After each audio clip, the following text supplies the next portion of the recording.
12-year-old Randy was lying on the kitchen floor, shuddering and flailing. His eyes rolled back. It was supposed to be a case of petite mal epilepsy that Randy had. A mild one, but as Mama Ruth gazed down in horror, she realized this was something more. Nervously, she glanced out the kitchen window. The snowflakes were big as teacups. The wind was picking up. A blizzard was brewing.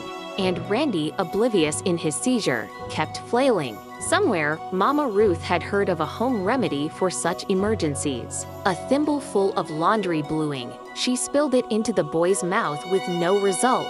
She turned to 8-year-old James, clutching him at the shoulders. This was very important, she told him as calmly as she could.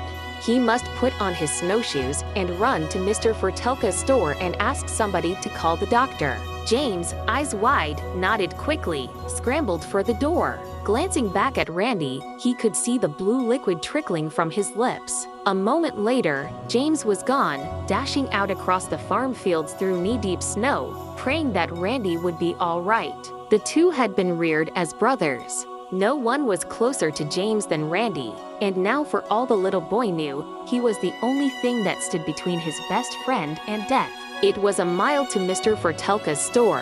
When James got there, he tried to explain that Randy was sick, maybe even dying, needed a doctor right away. He tried, but the words would not come out. All that would come out of James was a straining sound, as though the words were piling up behind a locked door, trying to batter their way out, but they could not. Mr. Fortelka, bewildered, nonetheless knew the matter with James. The child was a stutterer. He had stuttered ever since the family moved to Michigan. In fact, he had begun to withdraw on account of his impediment, had been all but completely mute for years. In school, the teachers accommodated him. Classmates, remarkably tolerant, did not even laugh. But meanwhile, on that snowy evening at Mr. Fortelka's store, inside James himself, a war was waging. A battle between what he knew he must say and whatever it was that prevented him from saying it. And then, finally, the words, one and painfully one at a time. They struggled into the light, combining to comprise the all-important message that R.R. Randy is S sick PP called the D doctor. Mr. Fortelka called the doctor. Randy got the right medicine. He did recover. But for James, the stutter stayed. Even after emerging from his cocoon of virtual silence several years later, he continued to speak with great difficulty. And unless he's cautious in his utterances, he stutters to this day, although you would never imagine such a thing.